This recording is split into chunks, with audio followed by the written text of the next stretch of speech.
주사기를 그 백신 그 바이알에 꼽아서 그다음에 백신을 주사기에 뽑은 다음에 그것을 주사기가 그 침이 노출된 상태에서 움직이게 되면 오염의 위험성이 높아지고 또 다른 한편으로는 주사기에 찔릴 그러한 위험성이 있기 때문에 접종할 때는 그러한 어떤 뚜껑을 닫은 상태에서 위험성을 차단한 채 움직이는 것이 가장 일반적인 어떤 상식이라고 그렇게 생각을 하고 있습니다. 이 부분에 대해서 문제 제기를 하는 것이 조금 아마도 의료계에서는 좀 의아해할 수도 있을 것 같다라는. 예, 언제는 1호로 맞으라고 하더니 또 정작 백신 접종을 하니까 이번에는 또 국민들은 백신 보릿고개다 이렇게 지금 비판합니다.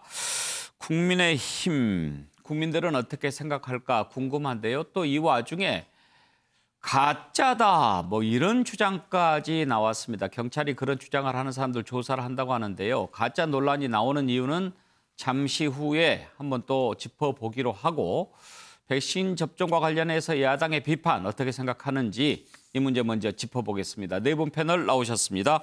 박진영 더불어민주당 상근 부대변인, 김재원 전 국회의원, 윤경호 MBN 논설위원, 김한규 변호사 함께합니다. 어서 오십시오.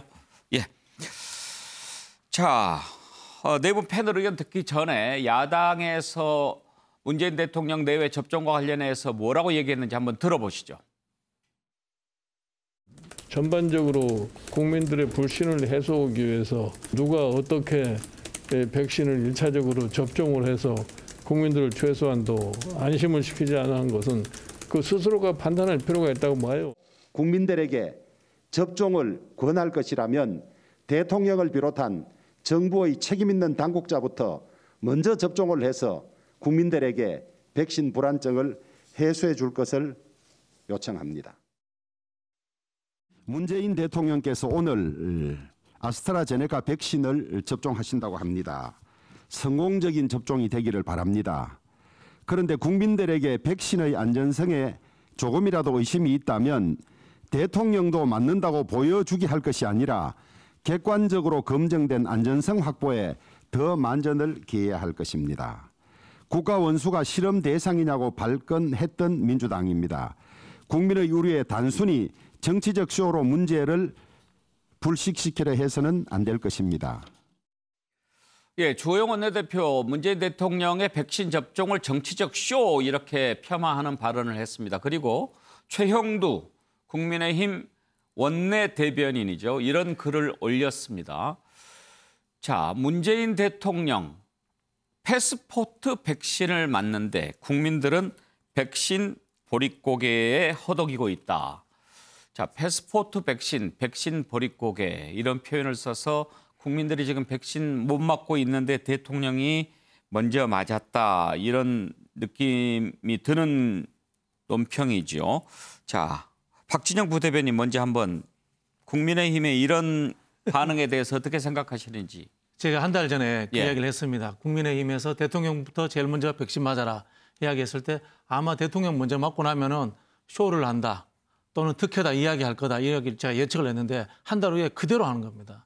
이건 뭡니까? 사실은 보면은 저는 국민의힘에 지금 뭐 당 지지도도 오르고 있습니다만은 속마음이 이런 것 같아요. 문재인 대통령이 하는 모든 게 다 싫은 거예요. 모든 게 다 싫은 거고 흔히 하는 K-방역이 잘못돼서 적당히 나라도 망하고 그래야지 국민의힘이 집권할 수 있다. 속마음이 저는 그런 마음을 갖고 있지 않나 예. 그런 생각을 가지고 있는데요. 국민의힘이 예측 가능한 정치를 하고 있네요. 예측 가능한 정치를 하고 있죠. 좋은 거 저는 아닙니까? 이게 봤을 때는 이게 비상식의 구조화다.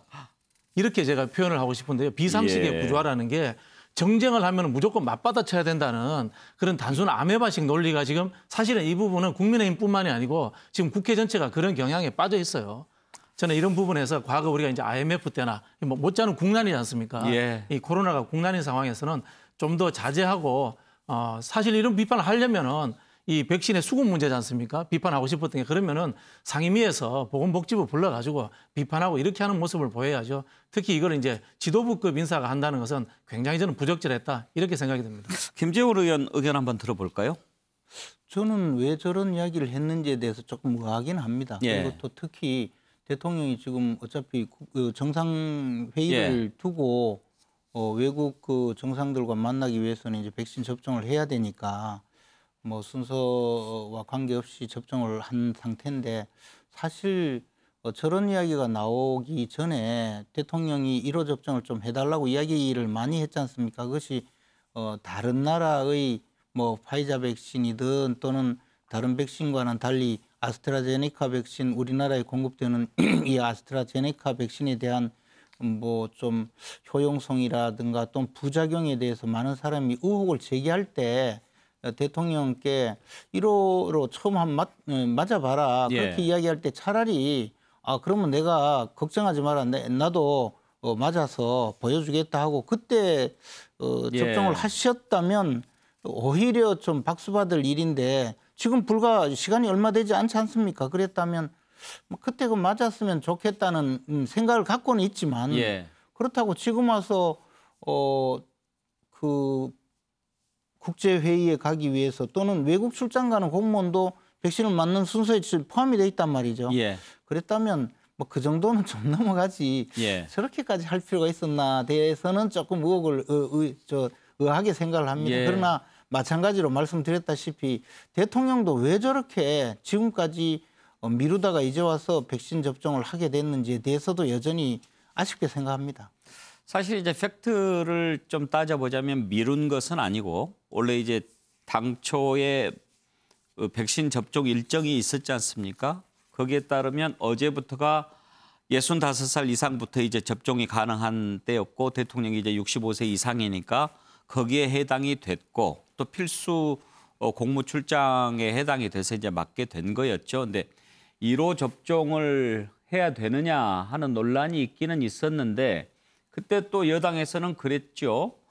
1호 접종하라고 그래서 1호 접종했으면 또 세치게 했다 뭐 이렇게 또 비판했을 것이다. 그런데 그렇게만 됐다면 괜찮은데요. 대통령이 무슨 뭐 실험 대상이냐 하면서 공격을 또 했단 말이죠. 그러니까 이제 이 문제가 사실은 합리적이고 이성적으로 접근한 것이 아니고 거기다가 또 내가 대신 맡겠습니다 하는 또 여당 의원들도 속출했지 않습니까? 그분들은 제가 보기에 무슨 조선시대 무슨 왕의 신하들도 아니고 그걸로 정말 꼴불견의 정치를 만들어버린 거죠. 그래서 이 문제가 단순히 하루아침에 빚어진 문제가 아니고 그동안에 이 중첩된 문제가 마지막까지 오면서 계속 논란거리만 만들었고 그것이 국민들에게는 사실은 믿었지 못한 백신을 만들어버린 거죠.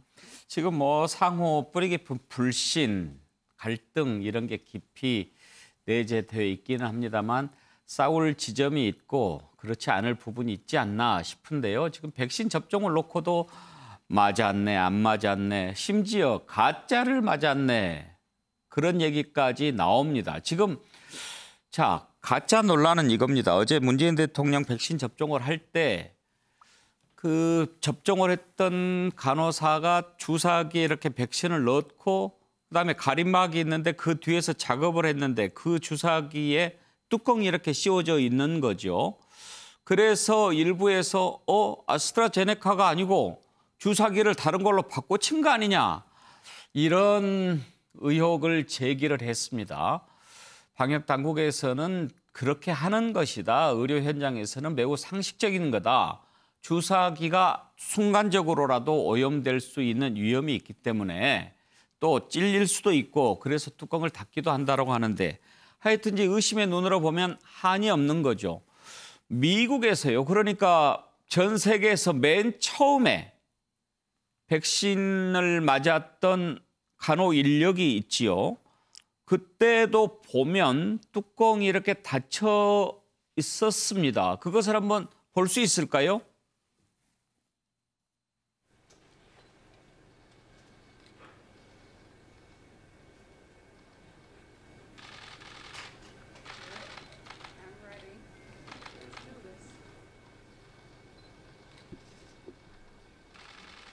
예.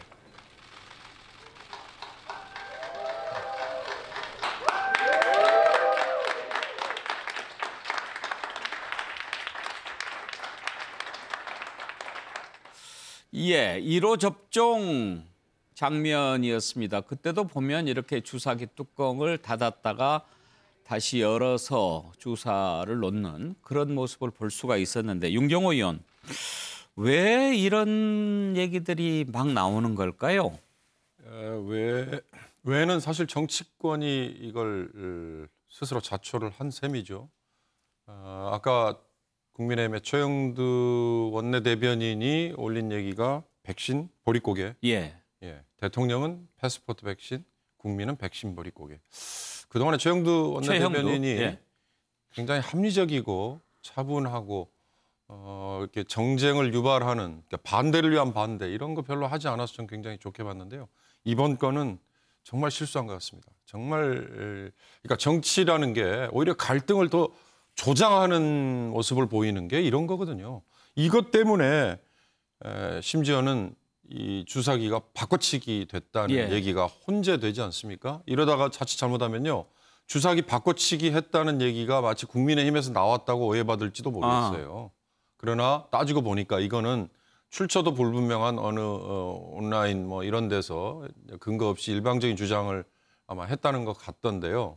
그래서 지금 경찰이 수사까지 하겠다고 나선 거 아니겠습니까? 이게 예.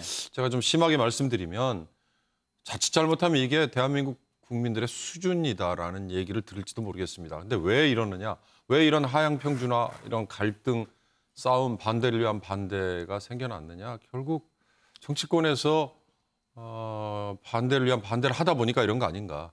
지난번에 사실 백신 1호 접종 얘기를 했던 분이 유승민 전 의원입니다. 예. 그때 제가 유승민 전 의원에게 정말 많이 실망했다는 얘기를 했습니다. 예. 경제 쪽으로 뭔가 좀 의미 있는 문제 제기를 해나가는 그동안의 모습 이런 걸 기대했는데 그게 아니고 대통령에게 1호 접종을 먼저 해보면 어떠냐. 그래서 이제 아까 그다음에 뭐 그러면 제가 대신 맡겠습니까? 우리 김재현 의원께서 지금 비판하시는 것처럼 무슨 조선시대냐라는 얘기까지 확대되도록 만든 건데 이번 건 역시 이런 식의 소모적인 논란은 정말 불필요한 것 같아요. 예. 이런 식의 얘기 말고 그리고 백신의 안전성 문제는 대통령에게 입증을 해라. 대통령이 먼저 맞아서 뭐 안심을 시켜라라고 얘기할 사안은 저는 아니라고 봅니다. 질병청 따로 있고요. 그걸 얘기할 의료진이 따로 있고 그러면 그들의 얘기를 있는 그대로 존중해 주는 게 맞지. 대통령이 나서고 양당의 정치인들이 나서고 이게 사실이다, 거짓이다, 진실이다 이렇게 얘기하면 우리 모두가 다 하향 평준화된다. 네. 그 말씀만 좀 드리고 싶습니다. 김한규 변호사. 그 백신 문제는 사실은 그 정쟁의 대상이 되면 안 되는 게요. 그 우리 모든 국민들의 어떤 건강과 그 보건과 연관되는 거 아니겠습니까? 대통령도 국가 원수이지만 국민의 한 분이시고 가장 상징적인 분이셨으니까 지금 드는 생각은 뭐냐면 이렇게 될 것이면 1호 접종을 했어도 분명히 뭔가 공격이 들어왔을 것 같다는 생각이 또 드는 거예요.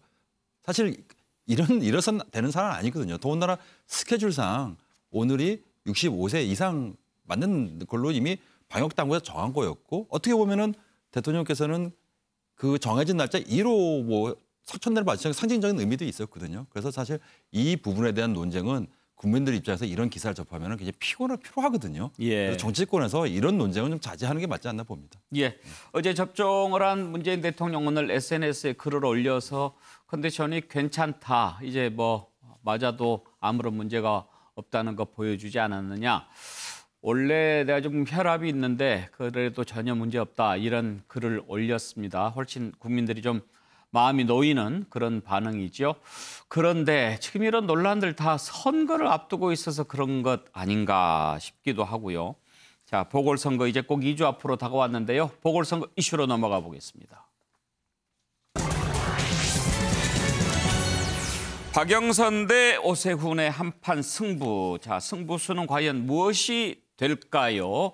일단 민주당 박영선 후보 측은 오세훈 후보의 내곡동 땅 의혹 그리고 또 MB 황태자라고 하는 쪽으로 자꾸 공격을 하고 있습니다. 그러니까 내곡동도 좀 서로 엮이기도 하고요. 또 이명박 정부 때 서울시장을 했으니까 그 이명박 대통령과 이렇게 연결을 시키는 그런 전략을 좀 짜고 있는 것 같고요. 역시 국민의힘의 오세훈 후보는 민주당 이번 보궐선거 원인을 제공한 당이 아니냐, 그런 전략으로 지금 맞서고 있는데요. 자, 어떻게 승부를 펼쳐나갈지 한번 패널들과 전망해 보겠습니다. 관련된 녹취를 들어볼까요? 적극적으로 찬성하고 또 서울시정을 펼치면서도 그 당시에 이명박 정권의 그런 어떤 실책과 관련된 부분을 다 함께했던 분이니까요.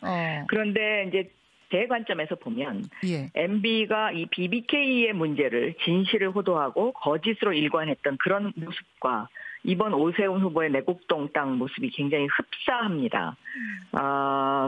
특히 이제 그 BBK라는 것이 좀 복잡한 상황이었죠. 그 과정 자체가. 이 내곡동도 좀 약간 쉽지는 않습니다. 이 시민들한테 설명하는 것 자체가. 그런데 그런 어떤 모습들이 굉장히 유사하고요.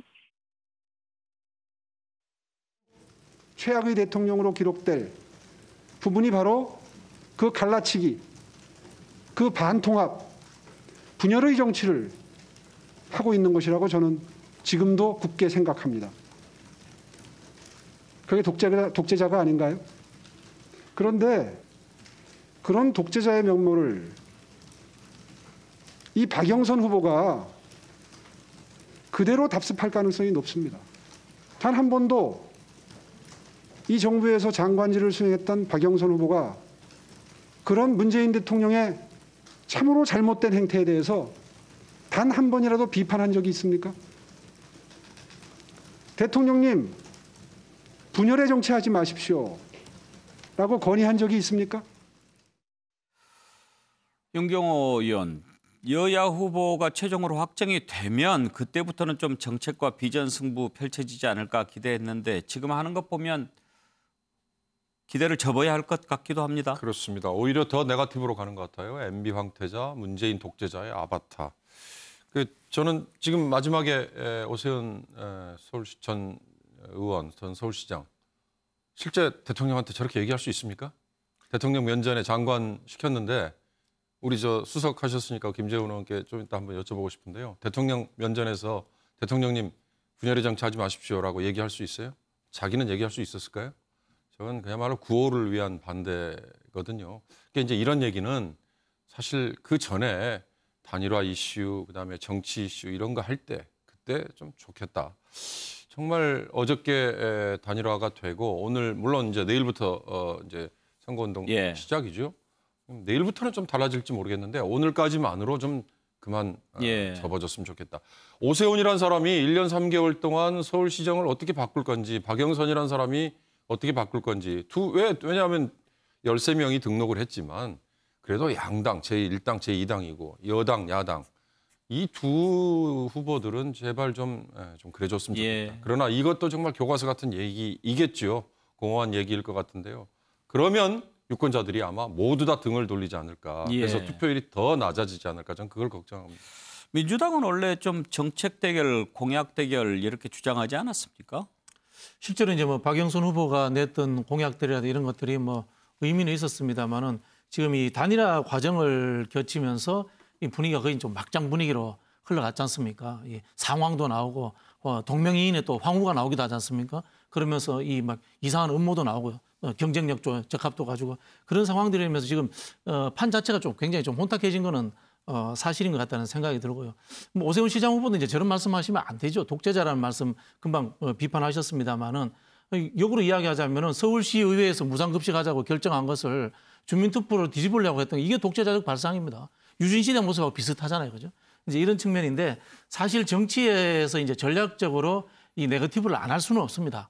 솔직히 말씀드리자면은 지금 오세훈 후보의 상승세 추세가 있기 때문에 여기에 대해서 일정의 네거티브를 함으로 인해서 멈춤의 효과는 있습니다. 그럼에도 불구하고 결과론적으로 승리를 만들어내는 것은 미래 비전이거든요. 그런 부분에서 저는 좀 더 이제 전환이 되지 않을까 이렇게 생각을 하고요.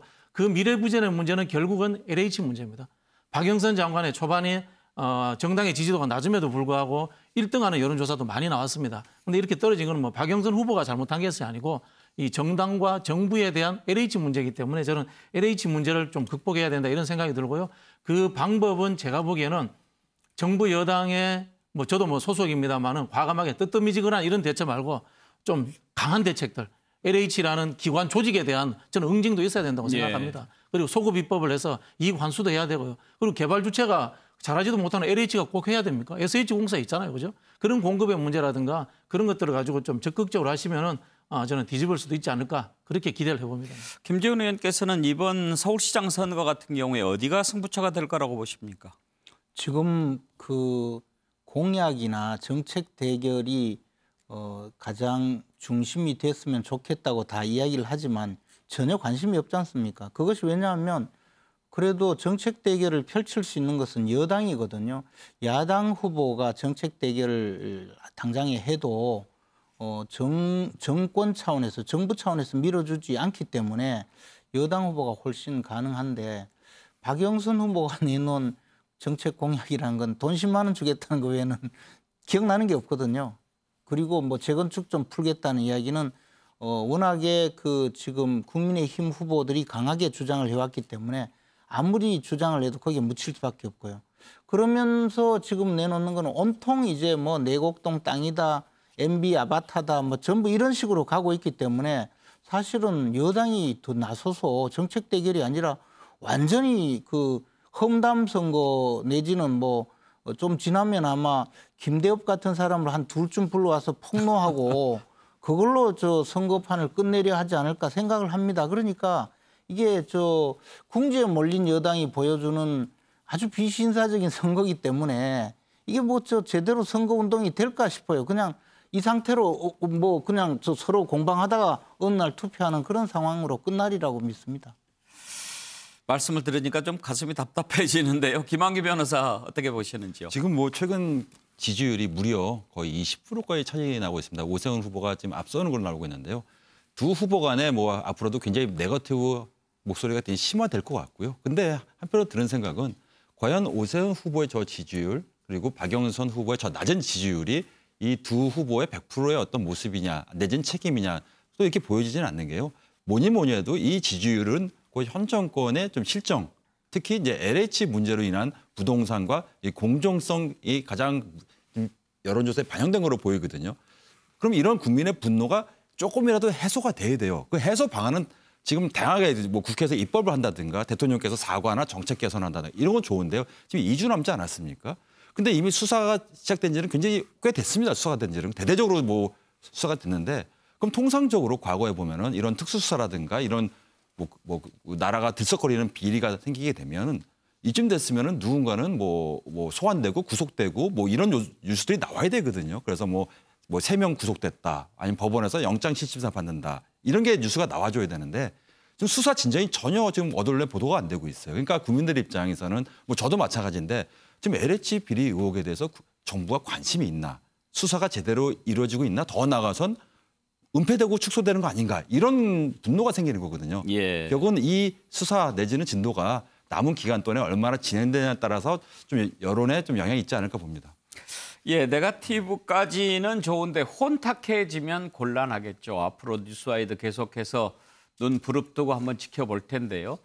또 한 가지 임종석 전 청와대 비서실장이 박원순 전 서울시장과 관련해서 자꾸 이렇게 문제를 일으키고 있다고 할까요? 그런 표현들을 합니다.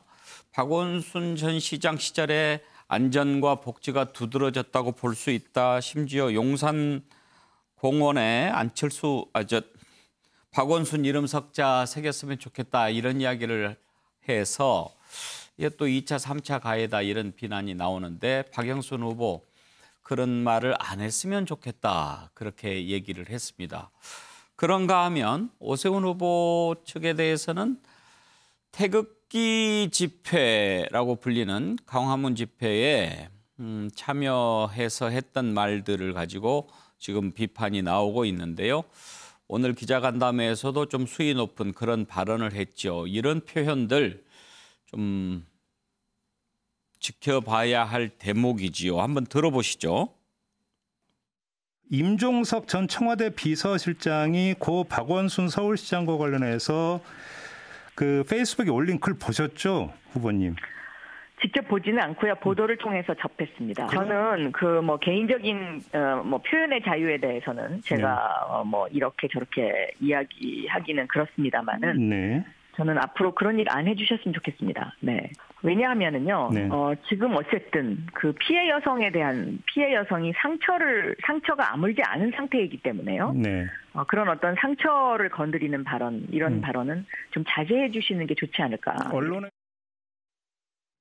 그때 광화문 집회에서 우리 당 주최의 집회도 갔었고 여러 집회에서 연설을 두세 차례 했던 걸 기억을 하는데 그때 제가 말씀드렸던 요지는 이 정부의 가장 큰 실패, 부익부 빈익빈, 양극화 심화.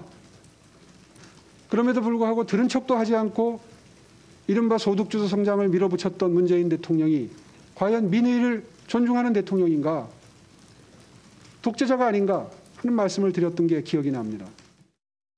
자, 먼저 임종석 전 실장의 발언과 관련해서 박진영 부대변인 왜 그 얘기를 했을까? 임종석 실장도 나름 정치를 꽤 한 사람인데. 글쎄요. 일단 참 박영선 우리 후보가 좀 애처롭습니다. 이런 일 만들 때마다 박영선 후보가 잘못한 게 하나도 없거든요.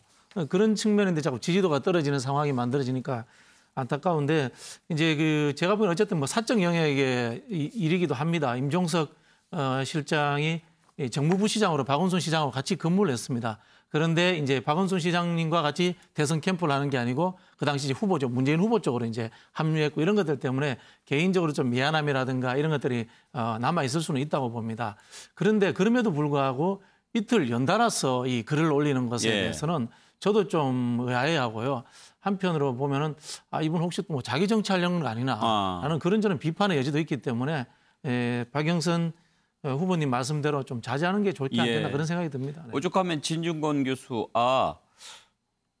박영선 후보가 안 됐으면 하고 바라는 모양이구나 뭐 이런 글까지 올렸더라고요. 예, 그 뭐 또 2차 피해 비슷하게 그렇게 낙선 호소인 뭐 이렇게 표현을 썼는데요. 그런 발언도 안 좋은 거죠.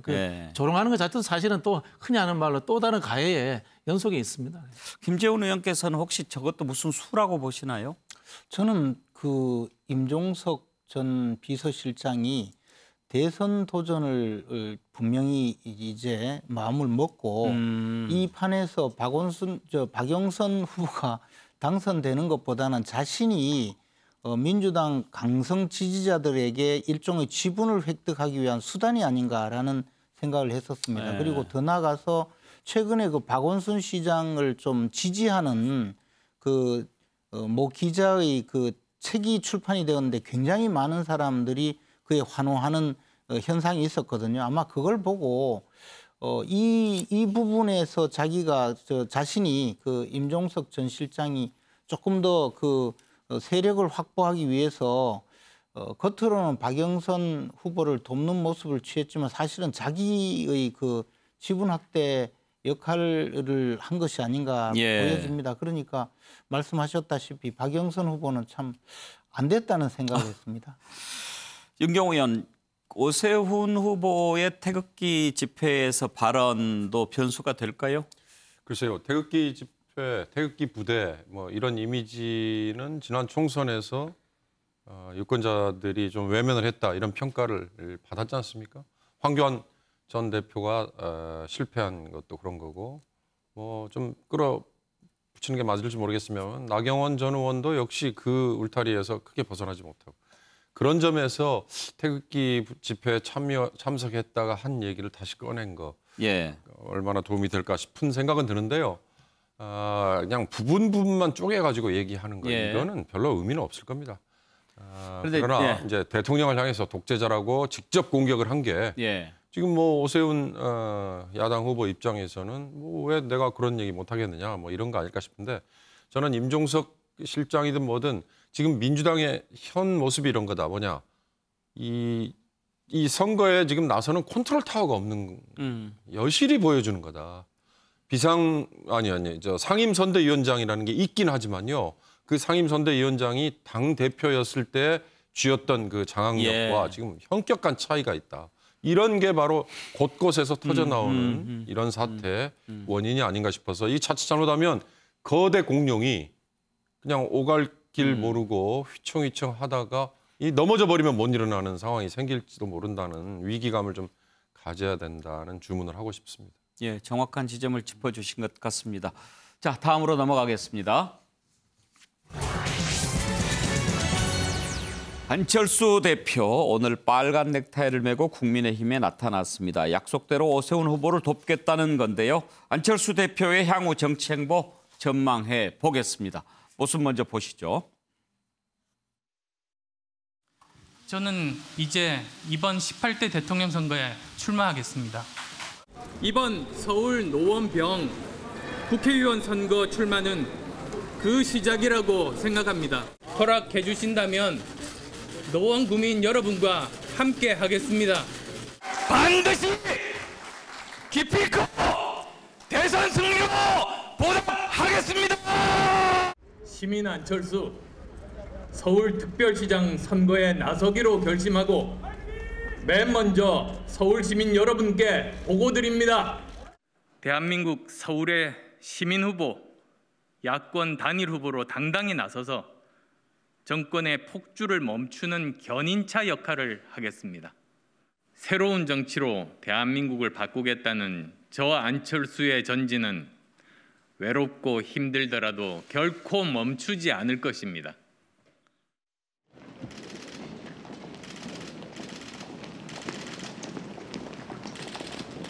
큰 박수로 환영해 주시기를 부탁드리겠습니다. 비록 제가 단일 후보가 되지는 못했지만 깨끗하게 승복하고 제 약속과 그 약속에 대한 진정성 있는 실천으로 야권에 대한 국민 신뢰를 높이고 그 실천이 오세훈 후보의 승리로 이어질 수 있도록 최선을 다하겠습니다. 예, 김한기 변호사. 안철수 대표가 승복하고 또 돕겠다는 약속을 지키고 이런 것들은 또 앞으로의 정치 행보를 생각한 거라고 봐야 되겠죠? 예, 저는 그동안 그 안철수 대표가 이제 정치 투신하고 상당히 이제 거의 10여 년 되지 않았습니까? 그래서 이분이 말씀하시는 새 정치가 늘 궁금했는데 예. 좀 오늘 조금 이제 약간 이게 지금 안철수 대표가 말씀하신 새 정치구나. 왜냐하면 뭐 그동안 굉장히 많은 선거도 출마하고 대통령 선거도 출마하셨지 않습니까? 근데 이분의 정치 행보를 보면은 소위 말해서 이제 안철수 주변에 사람이 항상 떠난다.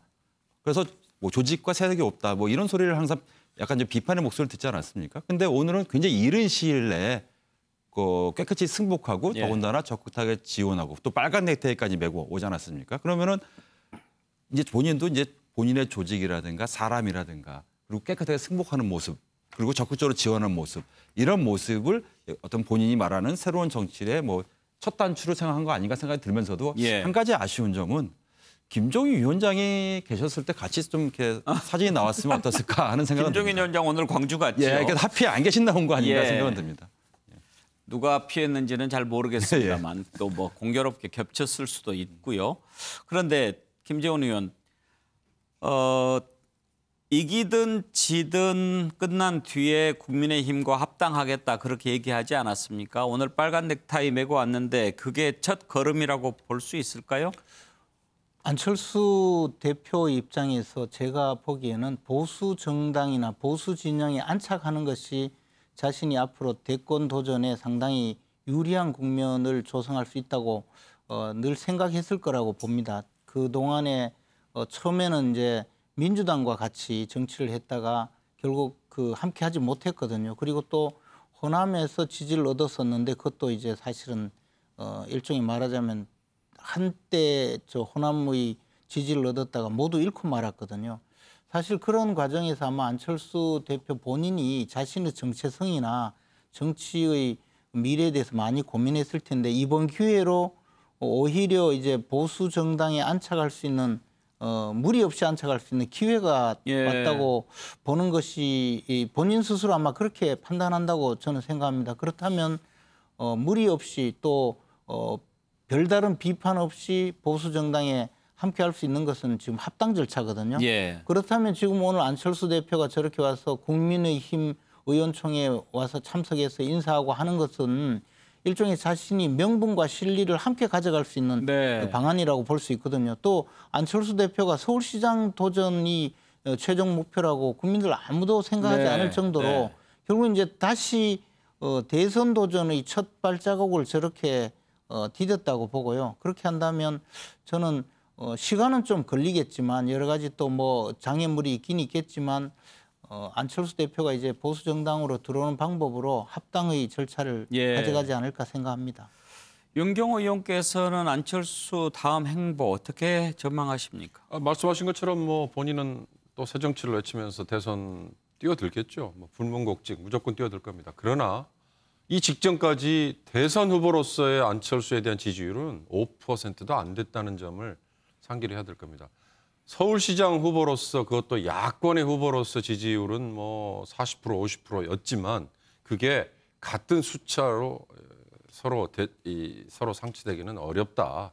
그게 정치 현실이다 이거고요. 또 하나는 안철수 국민의당 대표가 이 경선 그리고 본선 결과와 상관없이 합당이라고 표현을 했지 않습니까? 이제 이거는 이 시점에는 안철수 대표가 오히려 의뢰 입장, 구애를 하는 입장이 된 것 같고요. 국민의힘은 어저께 이제 단일화가 되고 오늘 당장 의원총회 온 것까지는 뭐 굉장히 박수를 치고 환영을 하겠지만 이제 이 이후에는 안철수의 표의 확장성, 안철수의 경쟁력 이거 별로 없다는 게 이번 단일화 과정에서 입증이 됐기 때문에 안철수 별로 아쉽지 않다.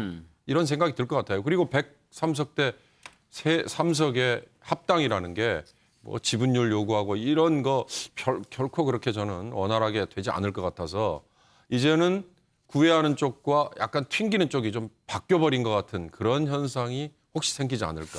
그래도 선거 때까지는 필요하지 않을까요? 선거 때까지는 열심히 하겠죠. 특히 안철수 전 대표가. 아니 열심히 하겠죠가 아니고 열심히 해주기를 바라지 않을까요? 국민의힘에서는 뭐 당연히 그러겠죠. 그러나 그게 그렇게 큰 기여를 할 거라고 저는 속으로 별로 생각하지 않을 것 같다는 생각이 듭니다. 김재훈 의원은 어떠세요? 만약에 안철수 대표가 좀 뭐 속이 상해가지고 또 김종인 위원장하고도 좀 힘들었으니까 설렁설렁하고 별로 이렇게 열심히 안 도와주고 그러는 모습이 보인다면 오세훈 후보 지지했던 부분에 조금 변화가 있을 수도 있을까요? 아니면 별로 없을까요?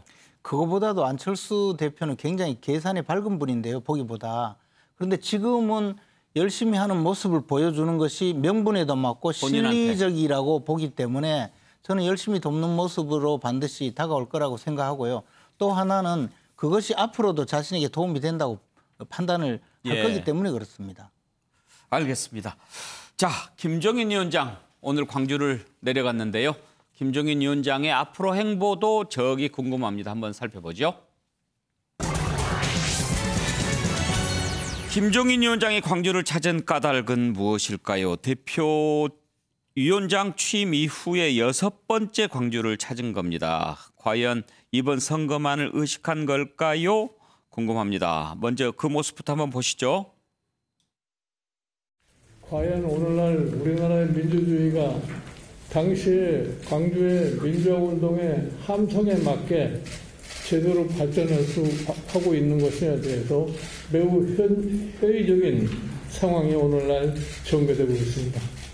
따라서 저는 이 광주 민주화운동의 정신을 다시 살려서 지금 훼손되어가는 우리나라의 민주주의가 다시 정상적인 상황으로 발전되기를 갖다가 바라면서 저희 당은 그걸 목적을 달성하기 위해서 최선의 노력을 경주할 것이라는 것을 다짐해서 말씀을 드립니다.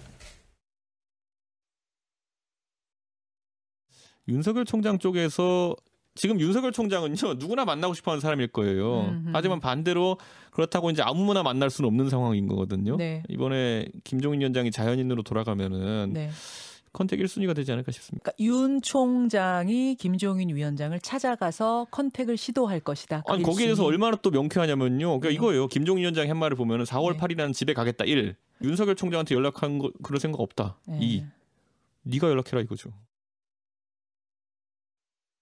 국민의힘을 나와서 제3지대에서 윤석열 전 검찰총장과 힘을 합해서 국민의힘을 배제한 제3지대 들어보셨어요? 혹시? 그건 뭐 말 떠도는 참새들이 이야기인데 정권에 그런 뭐 이야기가 많이 나오잖아요. 나오는데 김정은 위원장이 현명한 사람인데 예. 우리나라는 프랑스처럼 마크롱처럼 다당제 같으면 그런 게 가능합니다. 이게 정치 지형이 바꿔서 다당제가 되면 지금 그런 생각이 가능하지만은 지금처럼 양당제가 고착되어 있는 정치 풍토에서는 제3세력 만들어가고 성공한 일이 없다는 거는 김정은 위원장 스스로가 잘 알죠. 또 본인도 그렇게 말씀하시고. 예, 박진영 부대변인, 김종인 위원장이 광주를 오늘 내려갔습니다. 왜 갔다고 생각하세요? 지난번에 이제 광주에 한 번 더 오겠다고 말씀을 하셨기 예. 때문에 약속을 지킨다라는 측면도 있는 것 같고요. 전략적으로는 이제 서울의 유권자의 연고지를 따져보면 이제 호남 원적자가 상당히 많습니다. 이제 그분들에 대한 메시지도 있을 수 있고요. 또 한편으로 보면 이제 중도화 전략이다. 뭐 이렇게 볼 수도 있는데요. 저는 이번 어쨌든 단일화 국면에서 보면 김종인 위원장의 이제 전략이 다 맞았다고 보는데요. 그건 뭐 대단한 전략이라기보다는 상식입니다. 상식을 지켰다고 봐야죠. 당연히 안철수 후보 첫 번째 당에 와서 경선하라고 했지 않습니까? 단일 후보를 하려면 그게 하는 게 맞잖아요. 그죠? 그리고 또 안 하겠다고 하니까 국민의 후보를 뽑고 난 뒤에 하자고 했지 않습니까? 이것도 또 상식입니다. 이런 부분을 지켰기 때문에 저는 김종인 위원장이 단일화의 주도권을 끝까지 잡았다 이런 생각이 들고요. 한편으로 보면 광주가 이런 것도 약속을 지키는 것은 상식이고 또 염치가 있는 겁니다. 정치를 하시면서. 제가 앞에 그 안철수 후보가 국민의힘 의총에 간 거 보면서 좀 놀랐습니다. 보통 이제 우리가 어제까지 죽도록 멱살 잡고 싸우면은 한 하루 이틀 정도라도 우리가 냉각기라든가 전화도 기다리고 그러지 않습니까? 이 사람 바로 갑니다. 참 독특한 이 참 스타일이라고 느껴지는데요. 김재원 의원님 말씀하신 것처럼 이 그 이탈리아 속담에 이런 이야기가 있어요. 상인은 아버지를 해친 사람하고도 이익이 되면 손잡을 수 있다. 이런 이야기를 하는데요. 정치는 이익관계로만 하는 게 아니지 않습니까? 우리가 명분과 그다음에 국민들이 보는 눈을 보고 하는 거지 않습니까? 그런 부분에 저는 김종인 위원장 같은 분이 참 국민의힘에 있다는 게 한편으로 좀 부러운 점도 있다. 그런 생각이 듭니다. 네. 예. 그런데 윤경호 의원, 지금 김종인 위원장 광주 방문을 두고 당 안팎에서 단순히 이번 선거만을 의식했겠느냐, 본인의 앞으로 어떤 큰 꿈이 읽혀진다, 이렇게 보는 사람들이 많더라고요. 저도 그렇게 해석됩니다. 지금 서울시장 선거, 부산시장 선거에 광주를 달려갔다. 지금 저 박 부대변인의 얘기 중에 전라도 출신 사람들이 서울에 많이 살아서 그걸 겨냥했다고요? 그거 약간 경강부회 아닙니까? 아니 저 아버지가 충청도 출신이라고 해서 서울에서 나고 자란 사람이 충청도 사람 대접받는 거, 그거 더 이상 우리 정치판에서 갖다 붙이는 거는 전 안 맞다고 보고요. 김정인 위원장이 오늘 광주를 왜 갔을까? 전 잘 이해는 못 하겠어요. 그러나 지금 앵커께서 말씀하신 것처럼 다른 생각이 있는 것 같다. 이를테면 자, 이제 이번 보궐선거 끝나고 나면 본인도 얘기했고 뭐 여러 가지 여건상 비대위 체제는 끝나지 않습니까? 그러면 전당대회를 해가지고 당대표를 정식으로 선출을 할 거냐, 아니면 비대위 체제를 또 연장을 할 거냐. 당대표 선출을 하는데 김종인 위원장이 예를 들어서 이번 선거를 승리로 끝내면 다시 옹립이 되는 걸 원하느냐. 그러나 김종인 위원장과 개인적으로 만나보면 이분은 본인이 하고 싶은 생각을 아직도 안 버렸다. 굉장히 읽히거든요. 다른 분들도 역시 그런 얘기 많이 해요. 그런 점에서 김종인 위원장 본인이 내가 비대위원장 더한다, 아니면 당대표 옹립되는 거, 난 거기에 만족하지 않는다. 바이든 봐라.